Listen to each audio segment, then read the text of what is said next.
L'État veut vous prendre votre pactole, l'État veut prendre votre épargne. Alors aujourd'hui, je vais vous expliquer comment on fait pour s'en sortir, quelle est la solution pour éviter de se faire voler, braquer par le système corrompu. Ok, bonjour, je suis Fabien de la SARL Gris, donc constructeur en France de machines à glace à l'italienne. On fabrique la seule machine à glace made in France et on en est content, d'accord? On est fiers de cette machine, quoi. Ok, donc aujourd'hui, je vais vous expliquer qu'est-ce que l'État veut faire, qu'est-ce qu'il veut prendre, comment il veut faire et comment ça marche. Et je vais même aller pousser le vice jusqu'à vous dire comment il fabrique la monnaie, comment il fabrique de la fausse monnaie.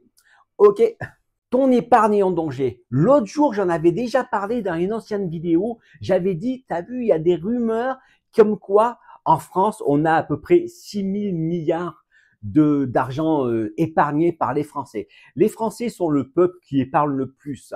Pourquoi? Parce que justement, il y a toujours des incertitudes, on ne sait pas ce qui va se passer du jour au lendemain.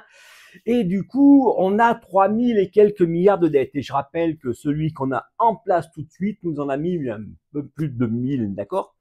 Donc, tout de suite, ils sont embarrassés, ils cherchent une excuse pour prendre ton argent. En fin de compte, ton argent, celui qui te reste après déjà avoir travaillé, d'accord? Je rappelle que tu as vu quand tu es salarié, alors si tu es au-dessus du SMIC, tant que tu es au SMIC, ça va, tu as à peu près 66% de charge ou un peu moins. Mais après, dès que tu commences à monter, mettons 2 fois le SMIC par exemple, et ben ça fait quoi? Avec 2400 balles, et ben du coup, là, tu te retrouves, après tu vas taper dans le 80%, d'accord? Et 80% dessus. Après, bien sûr, tu vas payer l'impôt sur le revenu, après tu vas payer encore de la TVA, je te raconte pas les taxes, hein, moi je veux dire, tu as des taxes sur tout, mais le truc qui est fabuleux, et ben sur ce qui va te rester, tant que tu es vivant, d'accord, ils se disent, et tu l'aurais vu le petit vieux là, celui qui a proposé ça là, des espèces de ministres ou je sais pas quoi, il tremble quand il en parle, tu vois, c'est un mec qui est un peu louche. Hein. Donc, comment faire pour s'en sortir quand on a un État parasite, d'accord? C'est pas l'État-providence, moi j'appelle ça l'État parasite, c'est celui, t'as vu, on a vu ça avec les masques. Les masques, quand ils ont sorti ça, le Covid à l'époque, il y avait pas de masque, d'accord? Et ceux qui les avaient, ils étaient à chercher pour savoir qui c'est qui allait trouver qui avait des masques, ok?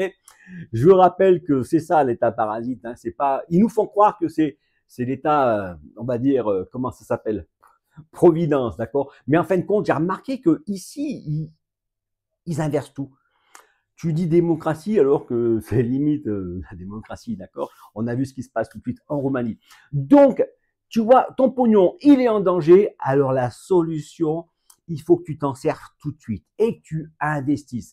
Il faut que tu sortes des banques parce que les banques, c'est leur ami, d'accord? Tu te rappelles, une fois, je t'avais parlé un petit peu comment ça se passe. L'argent, tu sais comment ils fabriquent l'argent en France? En fin de compte, avant 1973, l'argent, l'État, il est arrivé vers Banque de France, il dit, voilà, j'ai besoin de 100 milliards pour fabriquer un hôpital, ok? Donc, à ce moment-là, la Banque de France lui passait 100 milliards et l'État remboursait les 100 milliards comme ça, gratos, d'accord? Ou alors hyper léger, d'accord? Il n'y a pratiquement pas d'intérêt. Ok, et puis, donc on a vu comme quoi, comme il s'appelle, De Gaulle, ils l'ont fait tomber, là. Bingo, d'accord? Ok, à l'époque, et en 73, ils ont mis, pareil, ils ont mis un Rothschild, un banquier de Rothschild. Donc, du coup, ils ont fait un truc, ils ont dit, voilà, à partir de maintenant, on ne pourra plus emprunter l'argent gratuitement à la Banque de France. On devra passer par une banque privée, d'accord? Emprunter l'argent avec des intérêts. Arrivé le traité de, je crois que c'est Maastricht, ou le nom comme ça, d'accord? Ok, qu'est-ce qui se passe? Là, c'est l'Europe. Alors là, c'est l'Europe qui a plus le droit d'emprunter, ne serait-ce qu'à la Banque centrale européenne, mais qui doit toujours emprunter à des banques privées. Donc, l'astuce, elle est dans quoi? Tu te dis, mais non. Alors, je vais t'expliquer ce que c'est que l'astuce. L'astuce, c'est que la BCE imprime des faux billets, des billets, d'accord? C'est l'argent, l'euro, quoi, d'accord? Donc, il y a, franchement, en fin de compte, la valeur de l'euro, c'est contrairement ou avant où tu avais l'or qui correspondait, et ils ont arrêté ça, d'accord? Maintenant, il n'y a plus d'or. Le mec, il dit, voilà, 100 milliards, c'est comme ça, je te l'ai fait. Donc, la BCE, ils ont fait une loi qui ne te la prête pas au pays.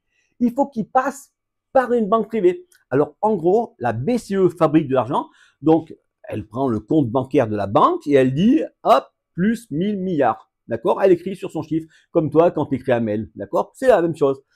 Et à partir de là, ben, l'État va emprunter à la banque privée. Donc, l'argent, il l'a eu comme ça. Alors, c'est léger, d'accord? C'est pratiquement pas d'intérêt ou alors infime. Et lui, il te le prend et il te le met avec des intérêts. D'accord? Au lieu de créer son argent, l'État va emprunter à la banque privée et en échange, eh ben, il va falloir qu'il donne des intérêts. Alors, l'astuce, le secret, c'est parce que le truc, il est là, d'accord? Il y a un secret. Le secret, c'est que on ne rend pas l'argent, d'accord? Ok?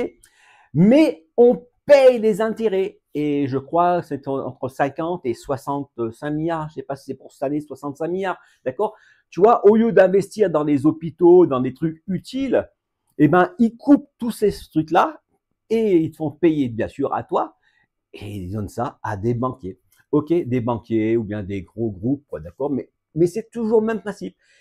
Ils te passent pas leur argent, d'accord. Le truc, il est là. Ce qu'il faut comprendre, c'est que c'est pas le mec qui dit tiens, je te prête 100 balles, tu veux 200? Mais non, mais j'ai que 100 balles, d'accord. Non, le mec, tu veux combien? Attends, il prend son ordinateur et il te le met dessus.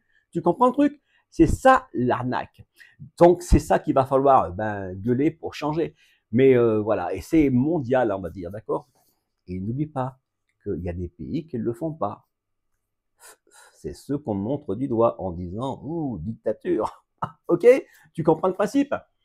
Donc voilà, si tu veux pas te faire voler ton argent parce que c'est du vol en fait, d'accord? Ils vont te sortir un truc. Alors qu'est-ce qu'ils vont pouvoir faire? Ben t'as vu, il y a des gens qui font de l'immobilier. Donc ce qu'ils font, ils vont commencer à taxer l'immobilier. Tu vas avoir de l'assurance vie. Alors t'as vu c'était en 2016 qu'ils avaient déjà prévu le coup parce que en cas de crise, tu pourras pas, ça sera interdit de pouvoir récupérer ton assurance vie en fait, d'accord? Ça, ils ont prévu. Et l'an dernier, c'est pour ça que je t'en avais parlé, ils ont envisagé de dire que pour une raison qui soit valable, du coup, ils vont pouvoir servir sur ton compte bancaire. Alors, tu vois, c'est des politiciens, n'oublie pas. Donc, ces petits gens-là, ils essaient de créer tout de suite une raison valable de pouvoir prendre ton pognon. OK? Mais n'oublie pas, parce que s'ils investissent dans Dassault ou je sais pas quoi, d'accord, les entreprises françaises, n'oublie pas que les gros groupes appartiennent à quelqu'un d'autre. OK? C'est ça le truc. Parce que le mec qui touche 65 milliards d'intérêts, d'accord, les intérêts, qu'est-ce qu'il fait avec l'argent? Il va pas en vacances, lui, hein, d'accord? N'oublie pas, c'est un malin. Le mec, il rachète toutes les entreprises. Donc, il a plein d'entreprises, des groupes qui rachètent d'autres groupes, qui rachètent d'autres trucs. Et en général, quand tu as une entreprise qui commence à faire 2 millions de chiffre d'affaires, des trucs comme ça, qui commence à être rentable, tu as une proposition d'un gros qui vient te racheter. Voilà, c'est comme ça. En fin de compte, c'est toi, avec tes impôts, qui lui a payé sa putain d'entreprise, son putain de groupe. Allez, dis-moi en commentaire s'il est temps de te sauver. Alors, à la base, j'étais parti pour t'expliquer comme quoi on allait prendre ton pognon et que justement, si tu veux t'en sortir, il faut que tu achètes une machine à glace à italienne, d'accord? Il faut que tu investisses dans ton commerce, il faut que tu investisses dans des actifs qui vont te ramener de l'argent. Je rappelle qu'une machine à glace à l'italienne comme celle-ci, d'accord, c'est une machine qui te rapporte du 2 ou 3% par jour, d'accord? 3% par jour. Alors, 3% par jour. Il faut que tu arrives à comprendre, d'accord? Ça veut dire que sur 100 jours, ça te fait du 300%. OK? Sur 300 jours, ça fait du 900%. tu calcules. Et franchement, l'État, il devrait vendre des glaces. Comme ça, ils arrêteraient de nous racketter. Allez, je vous remercie pour le pouce bleu. Je vous dis bon week-end et on se retrouve lundi pour une prochaine vidéo.